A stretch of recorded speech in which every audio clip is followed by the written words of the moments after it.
Donc moi je voulais dire justement aussi qu'il y a la même chose dans ce budget.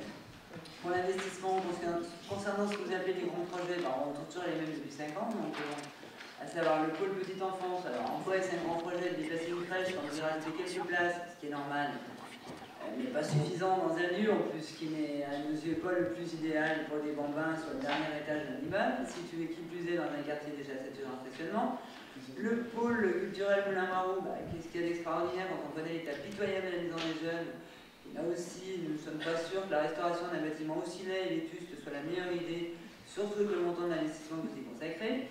Le centre de loisirs sans hébergement, rien d'exceptionnel non plus, surtout quand on connaît le retard que ce chantier a pris avec les discussions inutiles quant au choix du lieu. Ce centre avait besoin depuis longtemps d'être réaménagé, quelques heures de temps. Pour ces 3 projets, je pense que nos enfants méritent mieux que ça. Concernant le centre technique municipal, c'est en effet un grand projet, surtout très onéreux, utile sans aucun doute, mais pas forcément élaboré sous cette forme.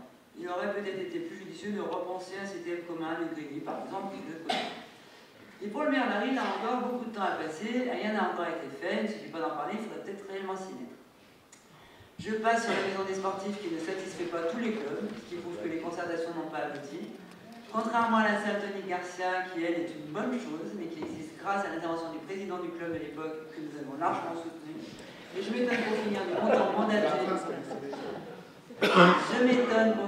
montant mandaté. Pour la passerelle du G, qui en plus de soulever l'interrogation de nombreux Givordins quant à son utilité, devait coûter aux environs de 500 000 €, et là nous constatons un budget de 787 000 €. Pourquoi?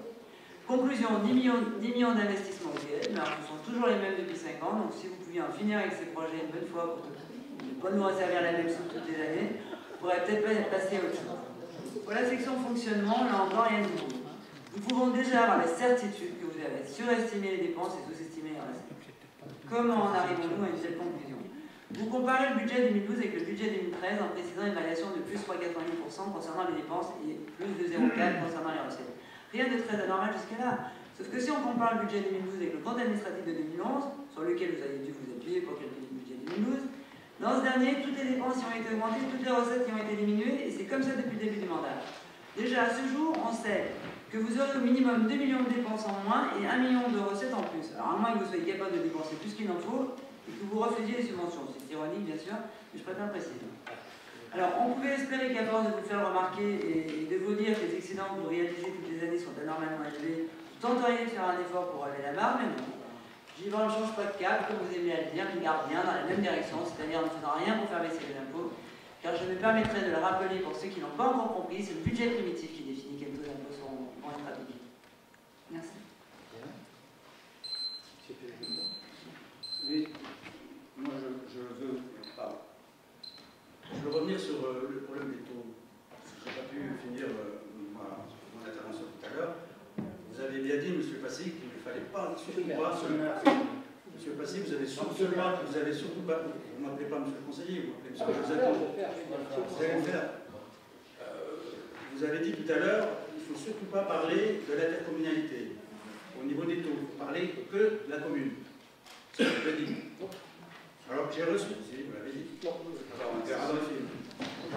j'ai reçu ce matin dans ma boîte aux lettres ce document où il y a votre portrait, sur lequel il y a un tableau. Sur ce tableau, il est indiqué taux communaux. Vous êtes bien d'accord, tout le monde est d'accord. Taux communaux, une forte baisse depuis 2004. 2004. Alors j'invite tous mes collègues à regarder leur feuille d'impôt 2004 et à regarder le taux communal sur votre feuille d'impôt 2004. Elle n'est pas du tout de 21,51 comme vous le mettez sur le tableau, ni de 32,8 pour le foncier bâti. Elle est exactement de 9,86 pour la taxe d'habitation, le taux communal, c'est marqué taux communaux, et elle est de 17,87 pour le foncier non bâti. Donc, monsieur Le Maire, vous avez menti en disant que ce sont des taux communaux. Ce ne sont pas des taux communaux, ce sont des taux intercommunaux. Vous avez ajouté le taux de la communauté de communes, Givors-Grigny. Alors, si vous l'avez fait en 2004, pourquoi vous refusez de le faire en 2012 et 2013? Pourquoi vous faites une comparaison entre des choses qui ne sont pas comparables? En 2012 et en 2013, il faut rajouter la fiscalisation des syndicats intercommunaux. Vous avez dit tout à l'heure, vous avez voté contre l'augmentation, mais vous avez quand même voté la fiscalisation de ces syndicats.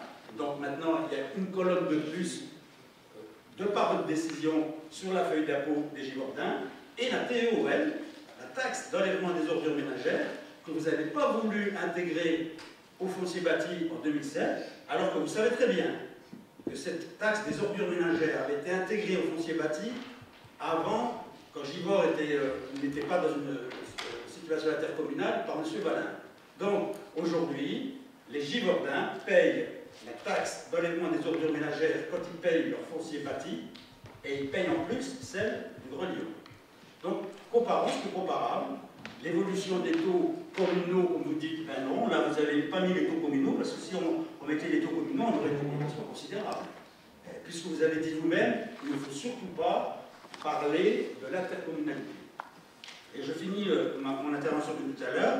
Une autre raison rend impossible la comparaison de la moyenne de l'impôt par habitant avec d'autres communes, c'est le fait que la part fiscale de l'intercommunalité varie d'une commune à l'autre.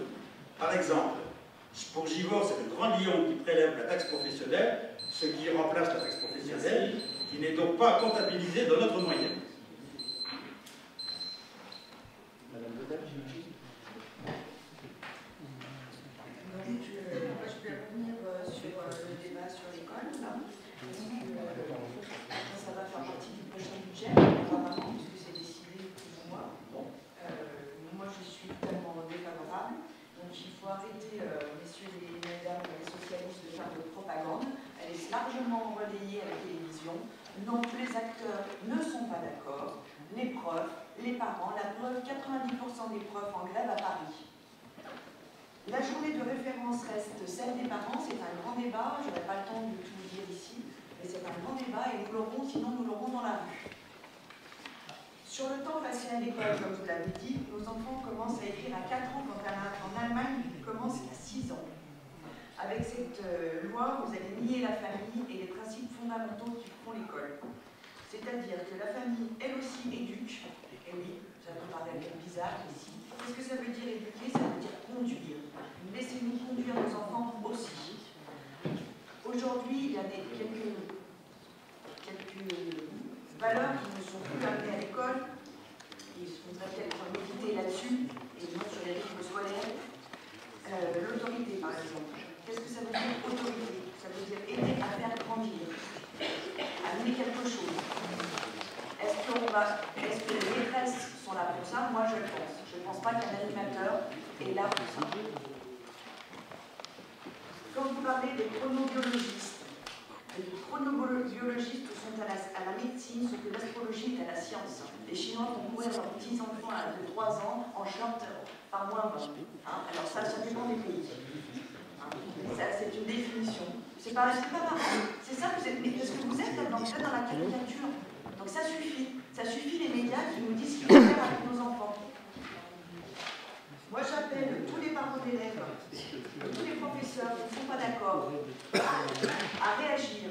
Parce que tous les jours, j'ai des gens qui m'appellent en me disant « Virginie, fais quelque chose, aide-nous, on n'est pas d'accord. » Les centres sociaux, les parents, les profs, ils ne sont pas d'accord. Et bien c'est simple. Vous savez ce que je leur dis? Eh bien, ne votez pas pour les maires qui sont pour.